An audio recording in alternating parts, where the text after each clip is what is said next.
minutes. Just business. Just a professional. It's a bit tidy. How about me? Well, what about you? We've got 40 seconds. Come on. Hey!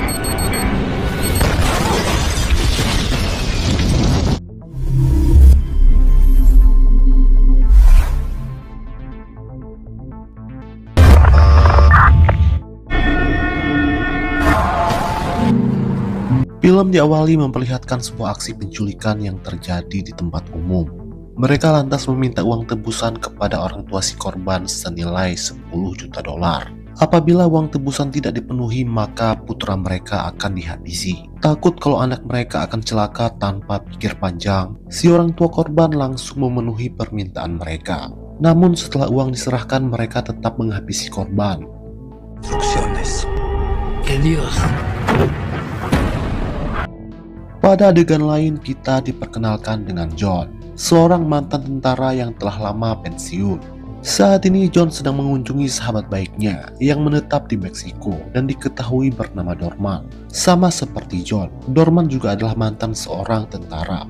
Namun sejak keluar dari militer, Dorman mengisi masa pensiunnya dengan bersenang-senang. Kalau John justru malah sebaliknya. Ia malah menjadi seorang pemabuk agar bisa sedikit melupakan traumanya di medan perang dulu. Bahkan sampai saat ini John masih nganggur dan tidak tahu harus berbuat apa untuk melanjutkan hidupnya. I can't name nothing catches my ear. Came by on impulse. State I couldn't go out of court. Menanggapi itu, Dorman lantas menawari John sebuah pekerjaan, yaitu sebagai seorang bodyguard mengawal anak orang kaya. John yang memang sedang butuh pekerjaan, ia pun langsung menyetujuinya. Appreciate you thought of me. Singkat cerita, John bertemu dengan si milioner yang akan memakai jasa John, dan ia diketahui bernama Henry. Henry terlihat cukup kagum mendengar skala pencapaian yang diraih oleh John saat di militer dulu.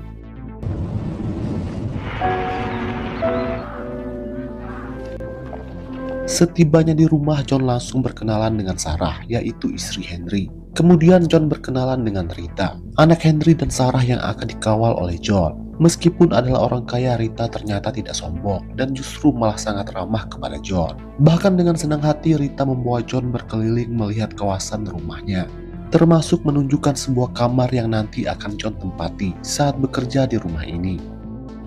I don't know. Left. Crazy. Sekembalinya ke rumah, John kembali meneguk minuman keras sembari memegang senjata yang dulu John gunakan dalam menghabisi ratusan musuh, yang membuat John sampai saat ini masih dibayang-bayangi oleh dosa di masa lalu. Meskipun suka mabuk-mabukan, bukan berarti John tidak bertanggung jawab akan pekerjaannya. Pagi itu John sudah mulai mempelajari rute yang akan dilewati saat mengantar Rita ke sekolah nanti. Home to Emilio. Singkat cerita, John saat ini sedang dalam perjalanan mengantar Rita ke sekolah. Dan sepertinya John sudah mulai tidak nyaman dengan sikap Rita yang terlalu ramah dan suka bertanya. John memilih untuk tidak terlalu menanggapi dan hanya fokus mengemudi. Right there. Saat dalam perjalanan menuju pulang, John kembali dibuat kurang nyaman dengan sikap Rita yang terlalu cerewet dan suka bertanya tentang hal yang tidak-tidak. Seperti bertanya tentang bekas luka yang terdapat di tangan John. John yang sudah tidak tahan langsung menegaskan kepada Rita dengan sedikit meninggikan nada suaranya. John menegaskan dirinya adalah seorang bodyguard profesional dan bukan teman sebaya Rita. Dan sebaiknya Rita tidak melanggar batas tersebut dengan terlalu banyak ngoceh. Mendengar itu, Rita malah menjadi tersinggung dan sengaja bersikap nakal seperti anak orang kaya pada umumnya, yaitu untuk membuat John kesal. Wait a minute.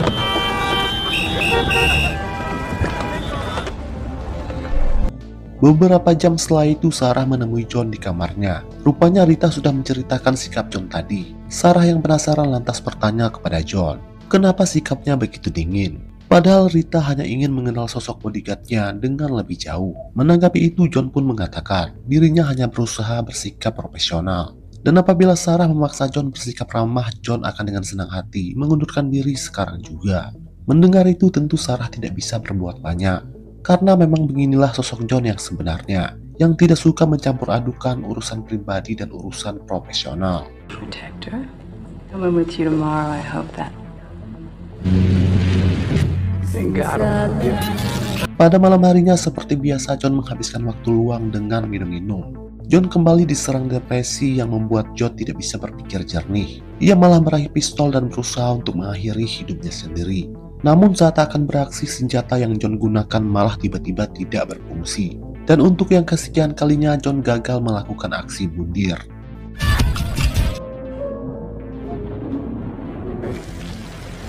Kemudian John menghubungi Dorman dan lantas curhat perihal kenapa Tuhan masih memberikan John kesempatan untuk hidup. Padahal di masa lalu John telah banyak berbuat dosa yang sulit untuk dimaafkan. Sebagai seorang sahabat, Dorman hanya bisa menasehati, meminta agar John bersabar dan tegar menjalani hidup. Di keesokan harinya saat dalam perjalanan mengantar Rita ke sekolah, John pun kembali menyadari ada sebuah mobil yang membuntuti mobilnya. Dan John sudah menyadari itu sejak beberapa hari sebelumnya.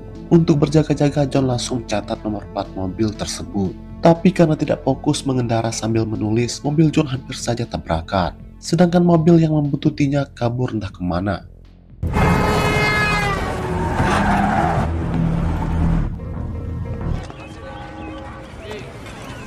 Lalu pada siang harinya John menemani Rita untuk ikut lomba renang. Namun untuk yang kesekian kalinya Rita kalah dalam lomba tersebut dan hampir membuatnya putus asa. Menanggapi itu, John berusaha menyemangati Rita agar ia tidak pantang menyerah dalam menggapai impian. Jika Rita bersungguh-sungguh, John sangat yakin suatu hari nanti Rita akan menang. Rupanya John sudah sedikit mencair dan mulai mau membuka diri kepada Rita. Bahkan John sudah mulai nyaman berbincang dengan bocil ini yang sikapnya seperti orang dewasa. Right? Better. Good night. Good night. Di hari berikutnya orang tua Rita pergi keluar kota karena urusan bisnis. John pun ditugaskan mengawal Rita selama 24 jam. Pada waktu luang John kembali melatih Rita berenang karena tidak lama lagi Rita akan kembali bertanding. What happened? The gunshot has been Are you ready? crazy. Tidak sampai di situ saja, John juga menemani Rita belajar. Hingga tanpa sadar mereka berdua sudah semakin akrab. Bahkan di suatu kesempatan Rita berhasil membuat John tersenyum setelah sekian lama terlihat murung. No. You were? No. 6 seconds ago, I was smiled already. Singkat cerita, Rita mengikuti perlombaan. Ia ditemani dan dibimbing langsung oleh John, karena kedua orang tua Rita masih sibuk bekerja di luar kota. Sampai pada akhirnya Rita keluar sebagai pemenang.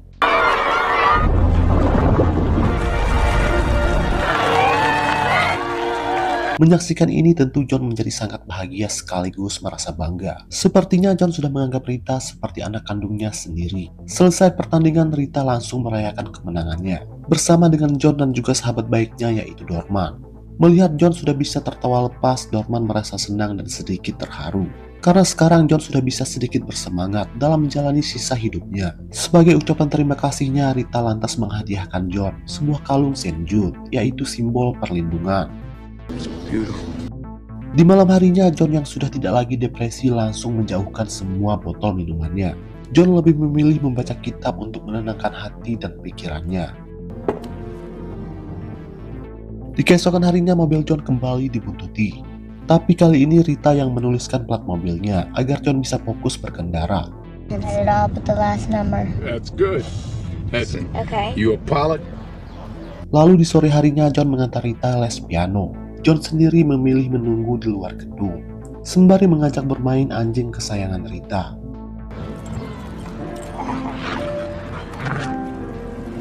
Selang tak berapa lama, John mulai menyadari ada yang janggal. Perhatian John tertuju pada dua mobil polisi yang sedari tadi terparkir di kawasan tersebut. Lalu tak lama kemudian, John melihat kedatangan mobil yang sering membuntuti mobilnya. Ternyata mereka semua berniat untuk menculik Rita. Menyadari itu, John langsung berteriak menyuruh Rita masuk lagi ke dalam gedung. Di waktu yang sama, para penjahat mulai melepaskan tembakan, disusul oleh para polisi yang entah kenapa juga ikut menyerang John. Alhasil, dua orang petugas polisi berhasil John habisi. Namun karena kalah jumlah, pada akhirnya John malah tertembak sebanyak 2 kali.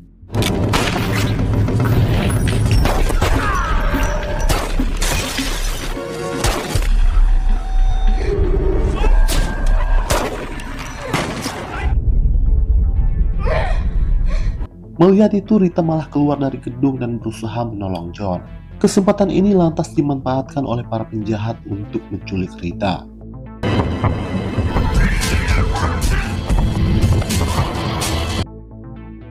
Kemudian John dilarikan ke rumah sakit. Sejumlah petugas polisi malah berfotoria di samping John yang sedang koma. Para polisi ini merayakan keberhasilan mereka dalam meringkus John, yang mereka tuduh telah menghabisi 2 orang petugas polisi. Padahal kenyataan di lapangan, kedua polisi itulah yang lebih dulu menyerang John. Pada sesi wawancara dengan para wartawan, seorang jurnalis bernama Monica mengutarakan kecurigaannya kepada 4 orang polisi yang sudah lebih dulu berada di TKP. Padahal sebelum baku tembak meledak, di wilayah tersebut sedang tidak terjadi tindak kejahatan apapun. Statement dari Monica dibenarkan oleh Ramon yang seorang ketua intelijen. Ternyata Ramon telah melakukan penyelidikan terkait 2 orang polisi yang tewas, yang mana ternyata mereka terlibat dalam sindikat penculikan anak.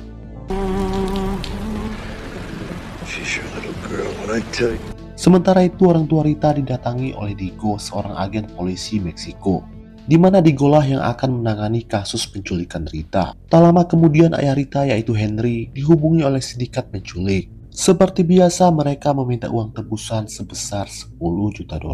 Apabila permintaan dipenuhi, mereka berjanji akan melepaskan Rita dengan selamat. Sebaliknya, Rita akan mereka habisi apabila permintaan tidak dipenuhi.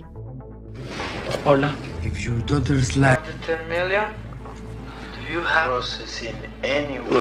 Kemudian Henry menyuruh pengecaranya yang diketahui bernama Frank untuk mengantar uang tebusan tersebut. Tentunya Frank akan dipantau dari jarak jauh oleh pasukan polisi bersenjata yang dipimpin oleh Diego. Proses pengantaran uang tebusan dilakukan malam itu juga dengan mengikuti instruksi dari para penculik. Singkat cerita, uang tebusan diletakkan di dalam sebuah mobil bekas di depan sebuah gedung terbengkalai. Saat para penculik berusaha mengambil uang tebusan tersebut, pasukan polisi mulai bertindak. Namun sialnya penyerbuan ini tidak berjalan lancar. Seorang penjahat tewas tertembak sementara yang lainnya berhasil melarikan diri.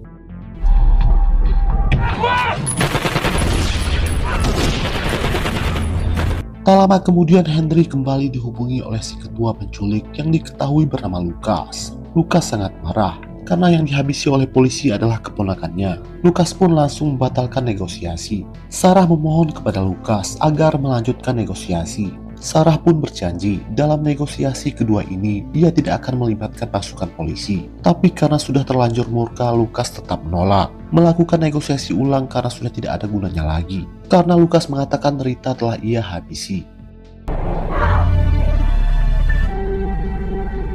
Sementara itu John masih terbaring koma di rumah sakit dan John dijaga oleh sahabat baiknya yaitu Dorman. Kemudian si ketua intelijen yaitu Ramon datang menjenguk John di rumah sakit. Ramon lantas menyarankan Dorman agar memindahkan John ke dalam ruangan lain karena Ramon khawatir para polisi korup pasti akan balas dendam, yaitu dengan menghabisi John. Beberapa hari kemudian John akhirnya sadar dari komanya. Namun malangnya John harus mendengar kabar duka dari Dorman, yaitu perihal Rita yang telah tewas dihabisi oleh geng sindikat penculik. Mendengar itu John hanya bisa menangis dan terdiam. John menyalahkan dirinya karena gagal melindungi Rita. Chris. Tak lama kemudian Ramon kembali menjenguk John sembari membawa berkas data diri para polisi korup yang kemungkinan besar terlibat dalam sindikat penculikan anak. Ramon lantas memberitahu John kalau para polisi korup ini sangat sulit untuk diringkus karena mereka semua saling melindungi satu sama lain. Convenient, but no. Protected. Yeah, I'm alright. Singkat cerita, John sudah diperbolehkan pulang. Hal pertama yang John lakukan adalah mendatangi TKP. John ternyata sudah bertekad akan menuntut balas atas kematian Rita, bocah yang sudah John anggap seperti anak kandungnya sendiri. Tak lama berselang, John dihampiri oleh Monica, seorang jurnalis yang sangat terobsesi membongkar kebusukan sejumlah polisi korup Meksiko. Monica sengaja mendekati John karena ia yakin John pasti akan balas dendam kepada geng sindikat penculikan anak. Monica mengatakan dirinya bersedia membantu John, asalkan John juga bersedia membantu dirinya, yaitu membongkar kebusukan para polisi korup yang juga ikut terlibat dalam geng sindikat penculikan anak. Ramos. Help me do what? They know their way around.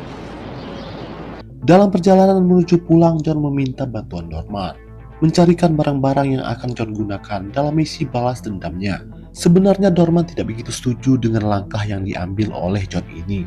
Tapi Norman tahu betul, jika John sudah berkehendak tidak ada satu orang pun yang dapat menghentikannya. Kemudian John mendatangi kamar Rita, yaitu mengambil plat mobil para pelaku yang waktu itu sempat Rita tulis dan ia simpan di dalam buku hariannya. Lalu secara tak sengaja John membaca tulisan Rita. Rita ternyata sangat menyayangi John dan bahkan sudah ia anggap sebagai ayah kandungnya sendiri.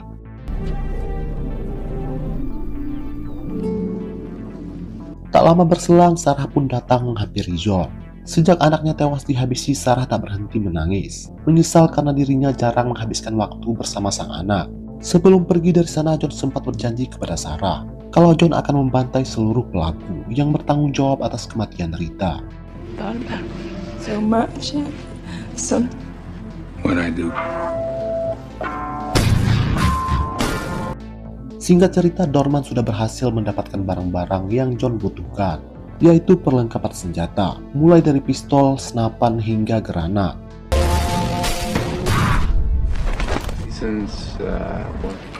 Setelah semua senjata terkumpul, John langsung meminta bantuan Monica, yaitu melacak plat mobil para pelaku. Tak butuh waktu yang lama, Monica berhasil mendapatkannya, yaitu dengan dibantu oleh Ramon alias si ketua intelijen.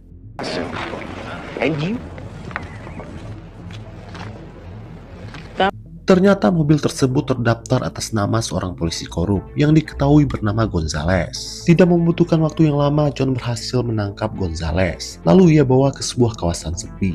John mulai menginterogasi Gonzales, tentunya sembari disiksa apabila Gonzales masih bungkam. Karena sudah tidak tahan lagi disiksa, akhirnya Gonzales buka mulut. Gonzales mengatakan dirinya sama sekali tidak tahu siapa dan bagaimana proses Rita dihabisi. Karena selama ini Gonzales dan rekan polisi korupnya hanya bertugas melakukan penculikan saja. Ahora. No mames.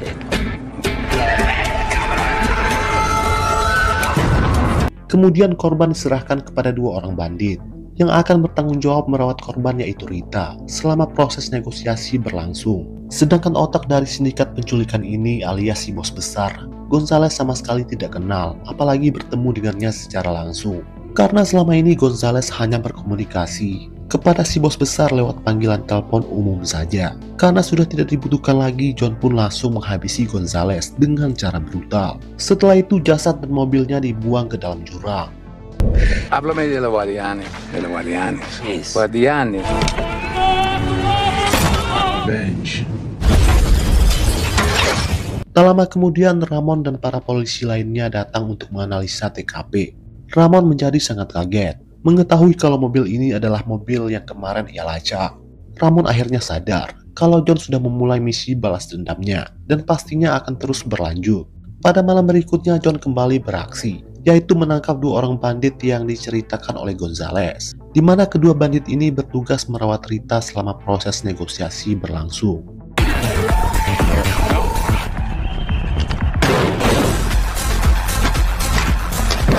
Setelah berhasil menangkap mereka berdua, John pun mulai melakukan interogasi. Akan tetapi mereka berdua memilih untuk bungkam. Mereka mengira kalau John hanyalah seorang pria tua biasa. Sampai pada akhirnya John membantai salah seorang dari mereka berdua. Si bandit yang satunya lagi akhirnya mau bicara. Sama seperti Gonzales, dirinya juga tidak pernah bertemu dengan si bos besar. Selama ini mereka hanya berkomunikasi via telepon saja. Dan setiap minggu mereka mendapat kiriman gaji dari nomor rekening internasional. Ternyata uang tebusan Rita yang berjumlah 10 juta dolar tidak pernah sampai ke tangan si bos besar geng sindikat. Ternyata uang tersebut diambil oleh para polisi korup yang dipimpin oleh Diego, yaitu agen polisi Meksiko yang bersikeras mengajukan diri menangani kasus penculikan Rita. Itulah yang membuat si bos besar sangat marah dan pada akhirnya tega menghabisi Rita. Seperti biasa, selesai interogasi, John langsung menghabisi si pelaku. Di tempat itu juga ada seorang ibu-ibu yang selama ini bertugas merawat para korban penculikan termasuk Rita. Ibu ini mengatakan saat dibawa ke markas, Rita sudah tidak sadarkan diri. Sama seperti yang lainnya, ibu ini juga tidak kenal dengan si bos besar sindikat. Ibu ini memohon kepada John agar nyawanya diampuni. Sebagai imbalannya, ibu ini berjanji akan memberitahu John terkait alamat markas tempat para korban lainnya disekap. Lani. Aquí. Setelah mendapatkan semua informasi yang dibutuhkan, John langsung meledakkan markas tersebut.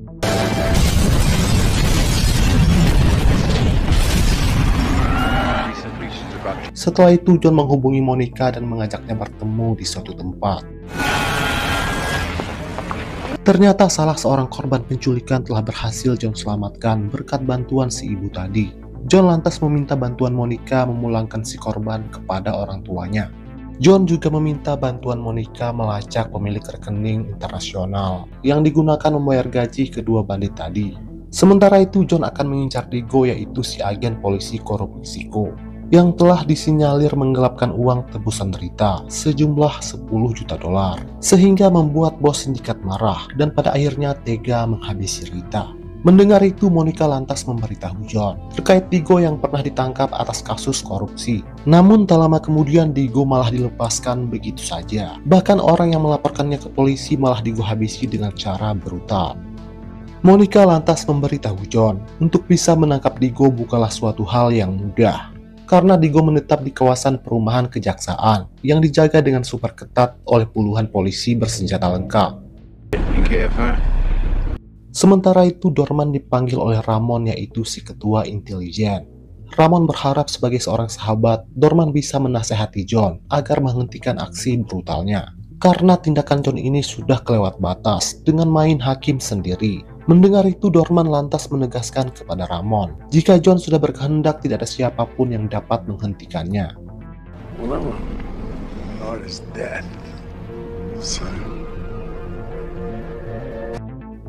Sementara itu, di keesokan harinya John kembali beraksi, yaitu menangkap Diego alias agen polisi korup Meksiko. Dalam aksinya kali ini, John menggunakan sebuah mesin gun. Saat ini John sudah bersiap siaga di atas sebuah gedung, menunggu rombongan Diego melintas. Ketika mereka sudah melintas, inilah yang John lakukan.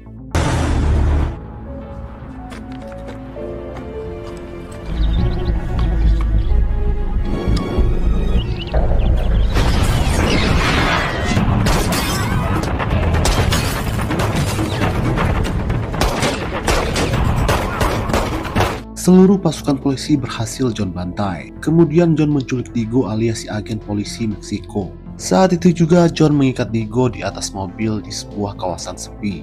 Kemudian John memasukkan sebuah bom berukuran kecil ke dalam dubur Diego, di mana bom tersebut akan meledak dalam waktu 5 menit lagi. John mulai menginterogasi Diego terkait kejahatan yang ia lakukan. The charger detonator, but very powerful. In 5 minutes. 5 minutes to tell me what. Diego akhirnya mengaku kalau ia dan para polisi korup lainnya sering menggelapkan uang tebusan, termasuk menggelapkan uang tebusan Rita. Namun Diego bersumpah kalau dirinya tidak terlibat dengan sindikat penculikan anak. Diego juga memberitahu kalau uang tebusan Rita yang berada di TKP hanya berjumlah 1 juta dolar saja. Diego sangat yakin sisa 9 juta dolarnya lagi digelapkan oleh Frank, yaitu pengecara Henry. Karena malam itu Frank lah yang mengantar uang tersebut.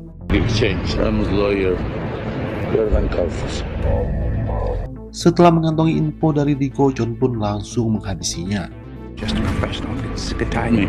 What about you? We got 40 seconds. Come on.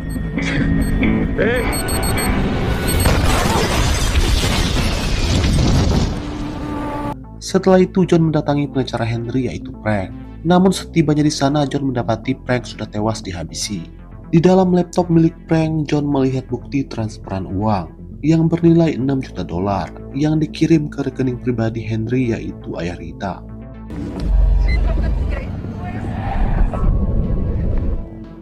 Saat itu juga John mendatangi Henry, bertanya terkait uang tebusan Rita yang hanya berjumlah 1 juta dolar saja.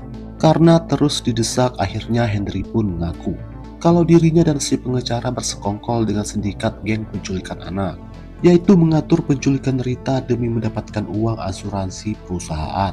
Ternyata selama ini perusahaan yang Henry kelola terancam akan bangkrut karena memiliki hutang yang sangat besar. Demi menutupi itu semua, Henry terpaksa setuju mengatur penculikan anaknya sendiri. Rencana awalnya Rita hanya pura-pura diculik saja dan akan segera dikembalikan dalam keadaan selamat setelah negosiasi selesai. Namun sialnya negosiasi malah berujung kacau, dan Henry sama sekali tidak menyangka kalau bos sindikat penculik yaitu Lucas tega menghabisi Rita. Hanya karena Lucas marah keponakannya tewas dihabisi oleh pasukan polisi yang dipimpin oleh Diego dalam proses negosiasi. Mengetahui ini semua, Sarah menjadi sangat marah. Ia sama sekali tidak menyangka Henry tega melakukan ini semua kepada anak kandungnya sendiri. Sarah yang sudah terlanjur marah langsung memohon kepada John agar menghabisi Henry sekarang juga. John yang memang sedang dalam misi balas dendam tentu dengan senang hati melakukannya. Pada akhirnya Henry pun tewas di tangan John.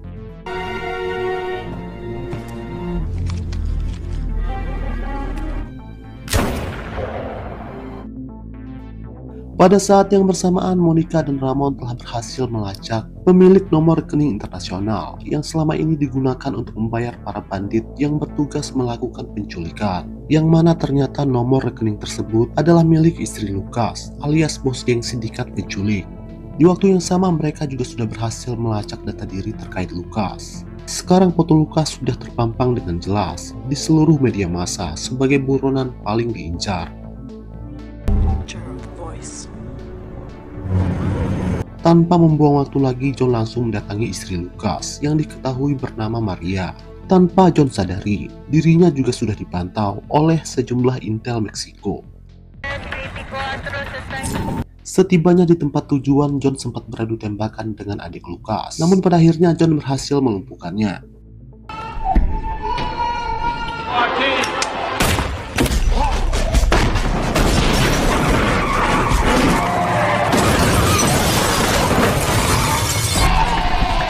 Saat diinterogasi, Maria mengaku dirinya tidak mengetahui keberadaan suaminya sekarang yaitu Lucas. Mendengar itu, John langsung menyandera seluruh keluarga Lucas, yaitu untuk memancing Lucas keluar dari persembunyiannya. Lo encuentras. Beberapa jam kemudian, John dihubungi oleh Lucas. Lucas berusaha mengajak John untuk bernegosiasi. Ia bersedia membayar berapapun yang John inginkan, asalkan seluruh keluarganya dilepaskan. Saat ini Ramon berusaha melacak lokasi keberadaan Lucas lewat panggilan telepon tersebut. Tentu saja John menolak tawaran negosiasi dari Lucas, karena yang John inginkan hanyalah untuk menghabisi Lucas agar balas dendamnya tuntas. Menanggapi itu, Lucas lantas memberitahu John kalau Rita sebenarnya masih hidup dan sekarang ada bersamanya. Lucas bersedia menukar Rita dengan seluruh keluarganya. Namun tentu saja John tak semudah itu percaya. John lantas mengajukan pertanyaan yang seharusnya hanya Rita saja yang mengetahui jawabannya. Namun tanpa disangka, Lucas berhasil menjawab pertanyaan dari John, yang mana itu artinya Rita memang benar masih hidup.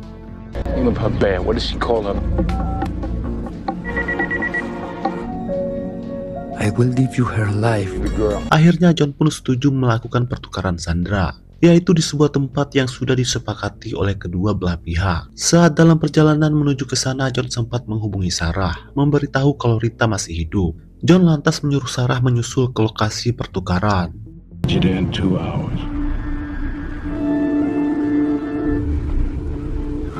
Singkat cerita, Sarah bertemu dengan John.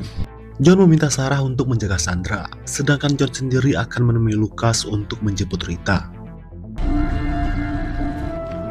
Sesuai kesepakatan, akhirnya Rita pun dilepaskan. Begitu juga dengan adik dan istri Lucas. John sangat bahagia mengetahui Rita masih hidup. Saat itu juga John menyuruh Rita kembali ke pelukan ibunya.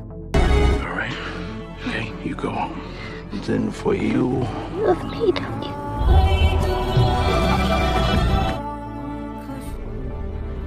Di akhir film, Ramon dan para anak buahnya berhasil menemukan lokasi keberadaan Lucas. Tanpa banyak bacot, Ramon pun langsung menghabisi Lucas. Kemudian film pun selesai.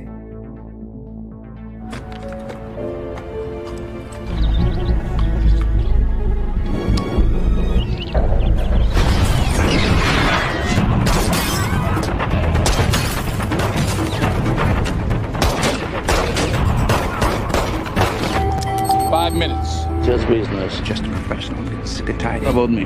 What about you? We got 40 seconds. Come on. Hey.